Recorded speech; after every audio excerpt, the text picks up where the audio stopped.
Halo Sobat Manhwa, bagaimana kabar kalian? Semoga kalian selalu dalam keadaan sehat. Kali ini kita akan kembali melanjutkan cerita regresi murid iblis part 3. Bagi kalian yang belum menonton part sebelumnya silahkan cek playlist yang telah Mimin buat. Kalau sudah langsung saja kita lanjut ke ceritanya.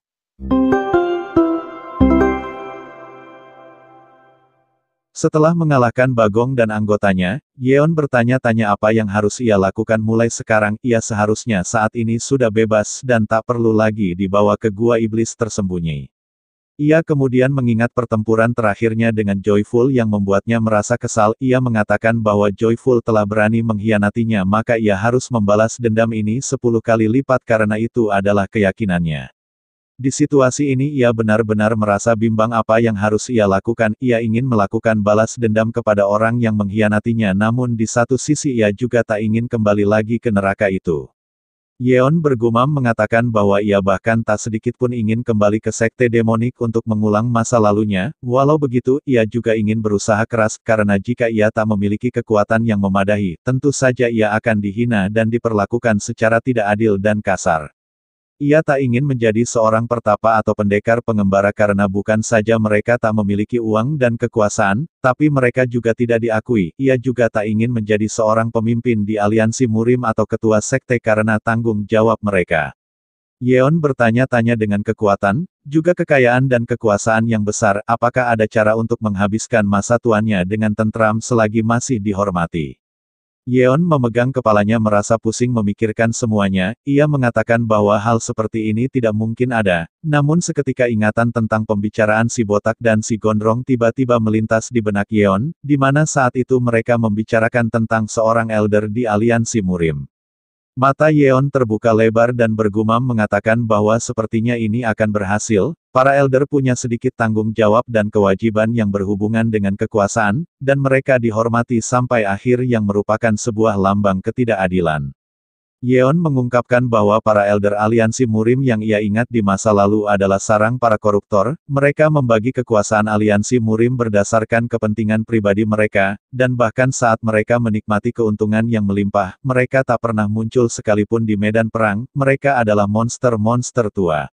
Saat ia masih bertugas di medan pertempuran, para anggota sekte demonik menertawakan dan menghina para elder tua ini, tapi ia sendiri berpikir kalau ia merasa iri kepada para elder itu yang hidupnya berkebalikan dari apa yang ia jalani.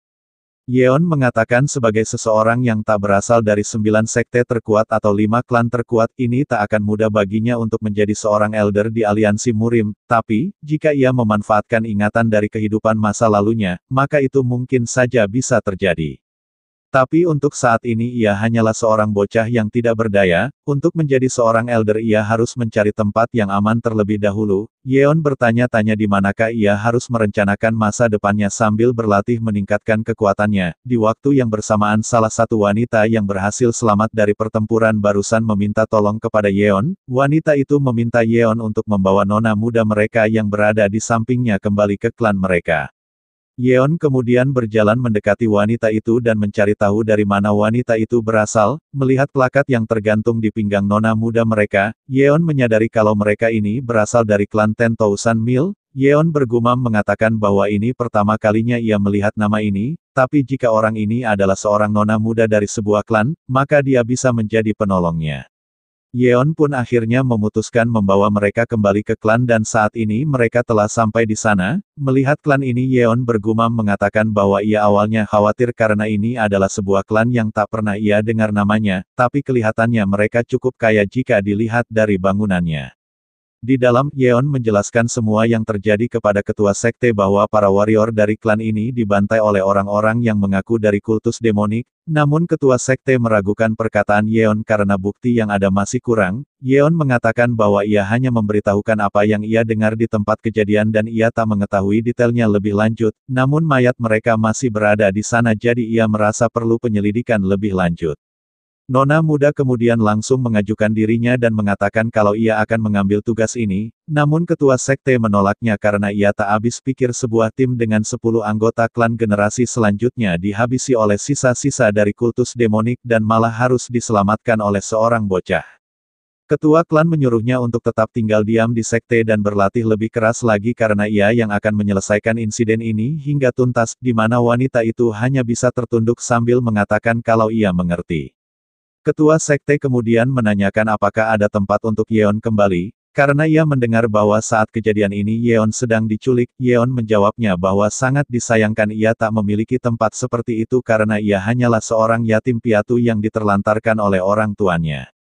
Ketua sekte yang melihat gestur tubuh dan cara Yeon berbicara ia pun memujinya, ia mengatakan kalau ternyata Yeon cukup sopan terlepas dari umurnya, dan juga Yeon terlihat cukup cerdas. Ketua sekte kemudian meminta Jenderal Wang yang berada di sampingnya untuk segera menyediakan tempat tinggal untuk Yeon dan perlakukan dia dengan baik. Ketua sekte juga menyarankan agar Jenderal Wang menjadikan Yeon sebagai muridnya dan mengajari Yeon beberapa hal. Dengan cepat Jenderal Wang langsung membawa Yeon ke salah satu rumah yang cukup besar, di mana Yeon mengucapkan terima kasih karena telah diberi tempat tinggal. Sambil melangkah masuk ke dalam rumah, Yeon bergumam mengatakan bahwa sepertinya kebutuhan dasarnya sudah terurus untuk saat ini. Yeon bertanya-tanya apa sebaiknya ia memulai persiapannya untuk menjadi seorang elder aliansi Murim. Karena ia tak berasal dari 9 sekte terkuat atau 5 klan terkuat, jadi ia membutuhkan pencapaian dan reputasi, dan fondasi untuk semua itu tentu saja adalah seni bela diri yang kuat. Yeon mengungkapkan bahwa di kehidupan yang lalu ia adalah murid dari Demon Surgawi, yang juga dikenal sebagai yang terkuat di Murim, jadi jika ia bisa kembali ke tingkatan yang sama seperti dulu, maka akan lebih dari cukup baginya untuk menjadi seorang elder aliansi.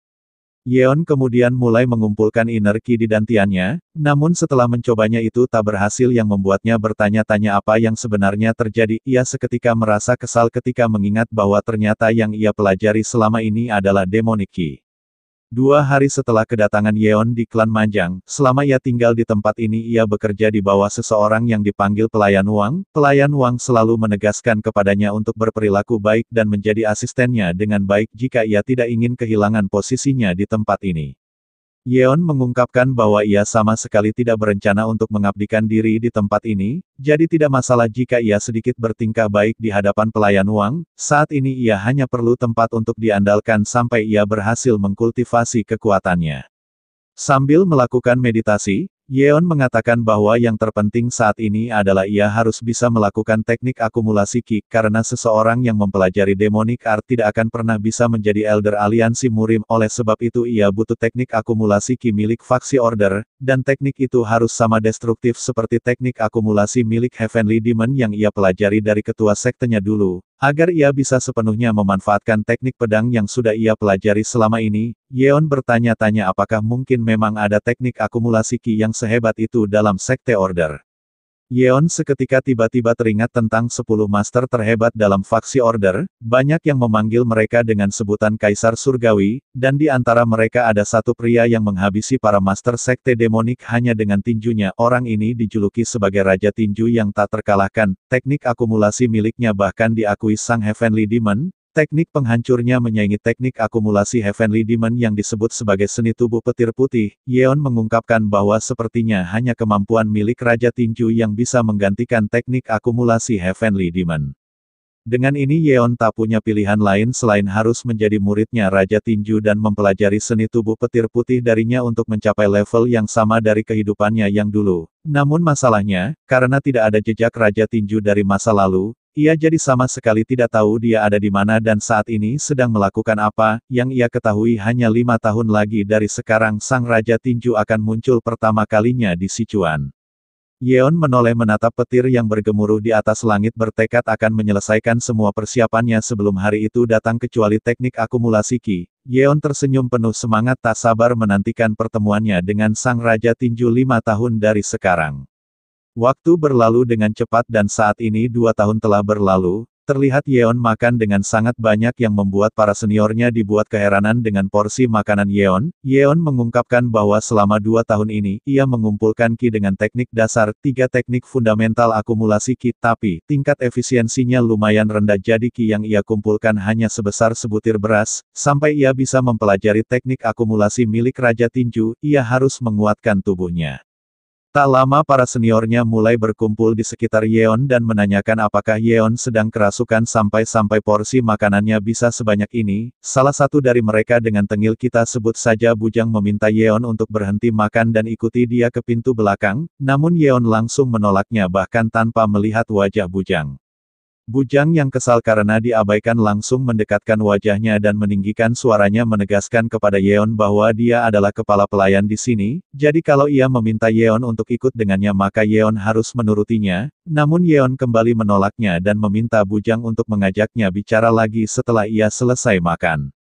Bujang yang melihat tingkah Yeon semakin kesal dan bergumam mengumpat menyebut Yeon dasar bocah bajingan, ia lalu mencelupkan tangannya ke makanan Yeon sambil mengatakan bahwa sikap Yeon pasti menjadi seperti ini karena ada Lady Yeon Hee dan pelayan Wang di belakangnya. Bujang menjilat jarinya dengan wajah tengilnya memperingati Yeon untuk segera ikut dengannya jika Yeon tak ingin dihajar.